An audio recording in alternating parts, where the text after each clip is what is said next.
বন্ধুরা দেখতেই পাচ্ছ রেডি হয়ে নিয়েছি, পুরো কাজের মাসি লাগছে। এই গরমে কাজের মাসি হওয়া ছাড়া কোনো উপায় নেই।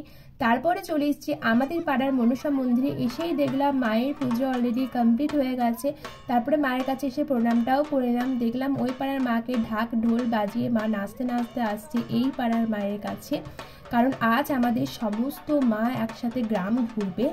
ওই পাড়ার একটা মা আর আমাদের পাড়ার 7টা মা। দেখো মা বেরিয়েও গেছে গ্রাম ঘোরার জন্য। ভীষণ সুন্দর লাগছে, পদ্ম ফুলের মালার ফুল দিয়ে সাজানো হয়েছে বলে।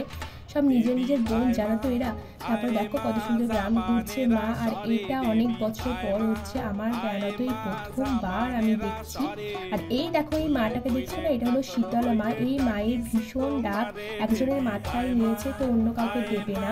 তারপরে সমস্ত গ্রাম ঘোরার পর মা আমাদের বাড়িতে ঢুকে গেছে, দেখতেই পাচ্ছ। তো সমস্ত মা একসাথে ঢুকেছে বলে বাড়িটা পুরো আলো আলো লাগছে।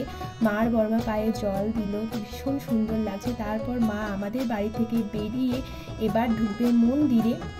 তো দেখো আমাদের বাড়ি থেকে বেরিয়েও গেছে মা, এখানে একটু নাচ করছে। তারপরে মা ঢুকেও গেল মায়ের বেদিতে বসে, এবার মায়ের পুজো শুরু হবে।